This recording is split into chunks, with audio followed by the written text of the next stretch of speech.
Kundalini awakening, as we know, is the awakening of all the potential through which creation manifests, awakens in us, in the microcosm.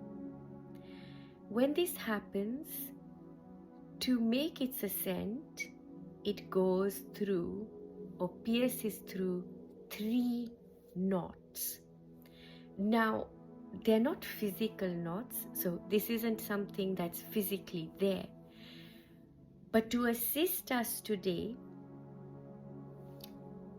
the heart is the center of the upper and lower triangle. The lower triangle consists of your Muladhara, your Swadhisthana, your Manipura. And then comes the heart. Above the heart, we have the Vishuddha, the Ajna, and the Sahasrara, the crown. So there's 3 at the top, 3 at the bottom, and the heart that is in the middle of these 2. So everything heart onward is the upper triangle, everything heart downward is the downward triangle. Now everything that happens in the downward triangle is about spending energy, is about expending energy. It's about distributing life force. It's about spending all that you have. It's about accumulating experience. Muladhara will be about survival, will be about life, death. Swadhisthana, which was concerned about the pleasures. Manipura, this is the seat of the ego. This is where we call, if you've ever been to any physical exercises or a personal trainer, any yoga, you will have heard this being told several times, that strengthen your core. And your core is really what it is. It's what holds us together. That core is the place of balance. That's where we hold our personal power. When Kundalini awakens, she will amplify every center in which she traverses. Now, when we get to the heart, and when Kundalini reaches that point, heart onwards, right up to the 3rd eye, the Ajna chakra, that is now no more expenditure, so no more expending, but expanding. Your consciousness starts to expand as you cross over from the heart. You're now going upward into the upward triangle. Most of us get stuck in the lower triangle because this is where we're dealing with emotions, feelings. This is where we're dealing with everything outwardly. Everything that we experience with the 5 senses.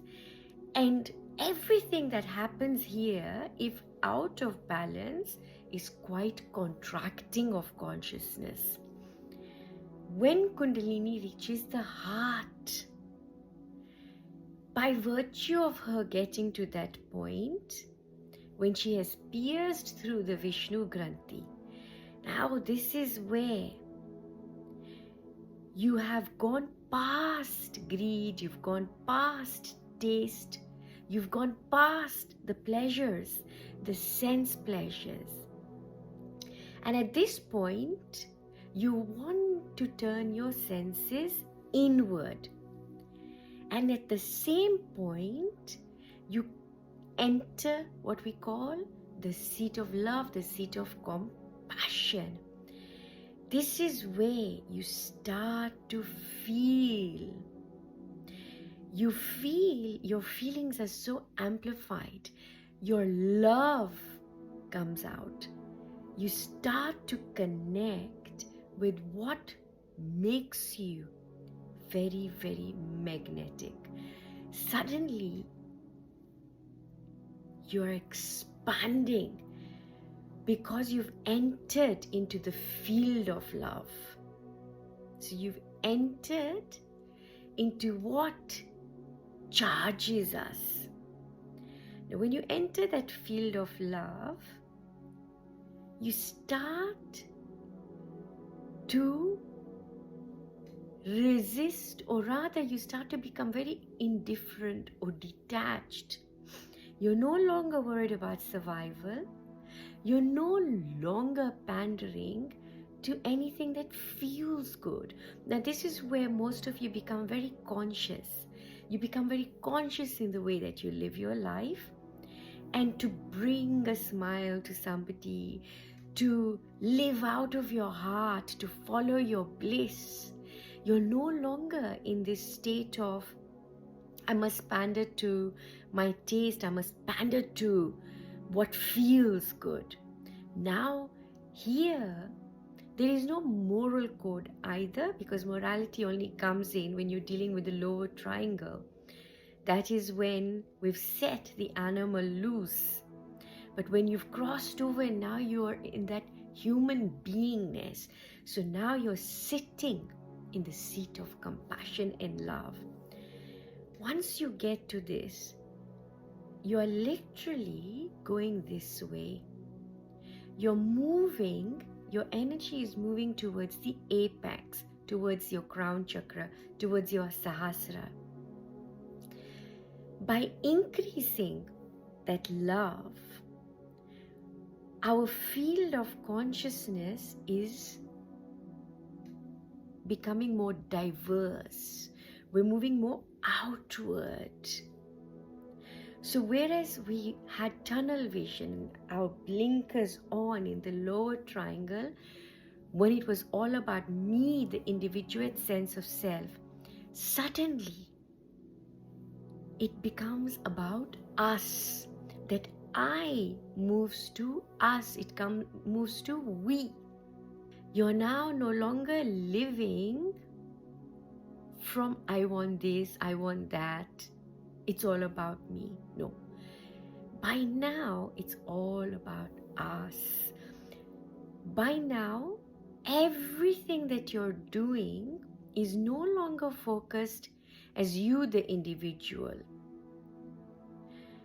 But your vision has expanded and you have become extrasensory. Your field has expanded. So before, you were operating from just a tiny amount which you considered as being you and as being what defines you. You were acting out of those limitations, out of beliefs. At this stage, you've shed all of that and you are expanding. The more that you are in this center, the more that keeps expanding. The more that it keeps expanding, the lighter you become. So your density eventually leaves. And when that density leaves, you pierce the Rudra Granthi. You are literally now activating with daily practice, consistent practice on that loveness. It's what we call your pineal gland becomes activated or decrystallized. So the signal that your heart, that state of expansion is sending, it's moving you from a different frequency of cost benefit, a frequency of the logical mind. You're moving from that into what we call the alpha state, and then you gradually move into the theta, and all this starts to happen. And this is where most of you will have transcendental experiences. Most of you will feel like you are connected with everything. And this is where you are in your element of joy. You're feeling everything. You're feeling everything. Now, to be in your element of joy doesn't mean that You won't feel pangs of sadness or anger, any of those things. Those things may be coming to you or at you, but you'll be able to say no to that I don't want to engage with that. And remember, your resonance, your magnetic resonance, your heart center will be expanding. Now, by this time, because you have held yourself at that point, you slowly at your Vishuddha, at this point, you start to see the truth. You start to live out of the truth. And this isn't the truth where you're telling lies or you're telling pokies and that kind of thing. No, that's all the lower triangle stuff. Here we're talking about all that is. You start to see. And this is where, when this is activated, what the word is before it is articulated in sound, so the parao, before it even becomes something, is what you can now connect with. And you're going from a point of impure to pure. Not that you are impure, but from here now, the Vishuddha is getting into the element of universal truth. So at the Vishuddha, you become Shuddha, so that purity comes. When that happens, folks, so you're now living out of that universal truth. You're no longer at the behest of spiritual teaching. The Vishuddha, when your Kundalini has come to that stage, it's a very different ball game here altogether. Everything that you had gathered as being the truth, all your belief systems, everything that you had gained as a result of your spiritual pursuit or your Kundalini rising up to this point, any spiritual powers, your siddhis, and by this stage, you can see past the siddhi. For you now, by this stage, the siddhi is a distraction. It is a maya. And by this stage, you may not want to engage in discussion. You may not want to engage in anything that concerns any truth or that you are propounding some sort of facts. You've turned inward. By this time, there's nothing to prove. And you don't need to be right. You have a sort of resignation at this point. And this is a very, very different point to be in, folks. And it is something that you got to experience for yourself. When we then get to this point, when Kundalini then finally breaks through the last knot, the annihilator, Rudra, Shiva, where we say the pineal gland is fully activated, right? So you've now come to your original, or that seed of you. You've now come to a point where you can experience everything. Now, at this point, folks, there is a coherence between your brain, your heart, and all of your energy centers. So by this point, you're simply living off of that. And it's incredible.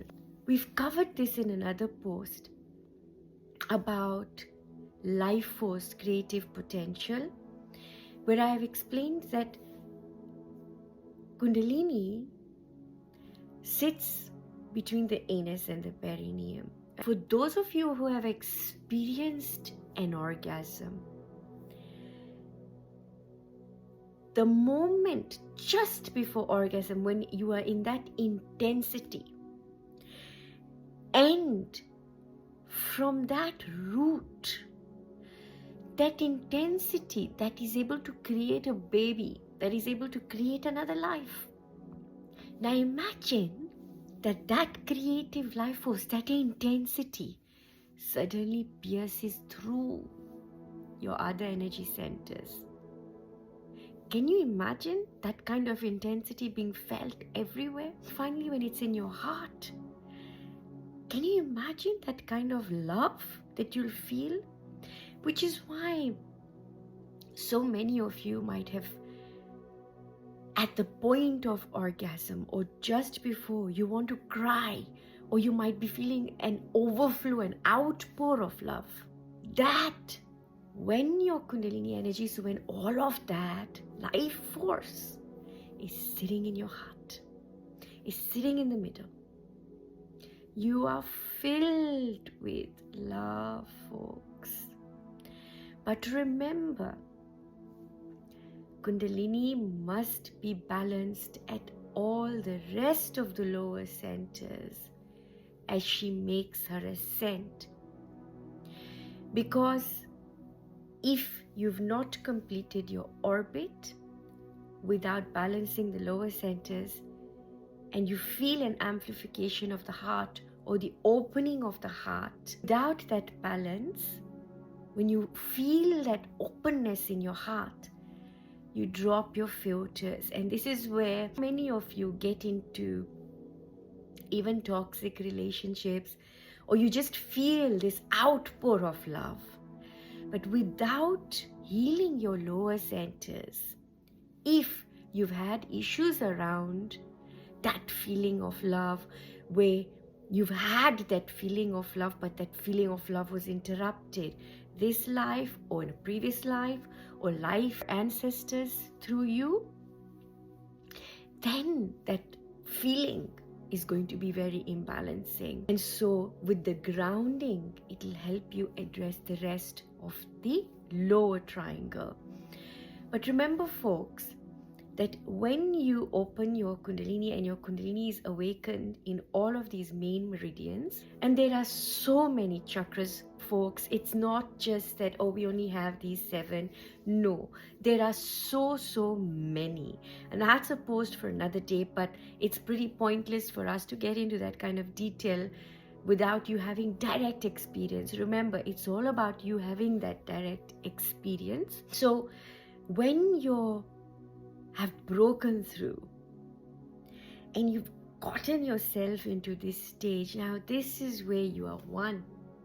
You're one with pure consciousness. You're one with all that is. And in that universal consciousness, there are no rights or wrong, no dark or light. There's no duality there. There is, you get to a completely different state. Now, there is one thing, us having a discussion about this, or you hearing these things from me, or reading these things maybe from somebody else, or hearing their experiences and having this experience yourself.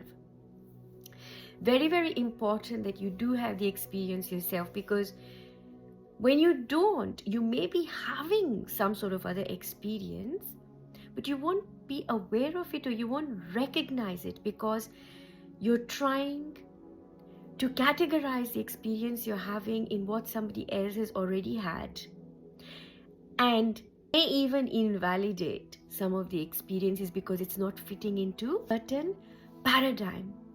You are as valid as your experience is as valid as. So this is a power that we all have inside of us.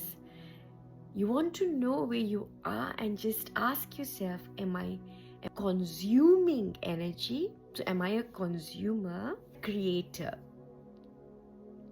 Am I consuming? So when you're consuming, you're in your lower triangle.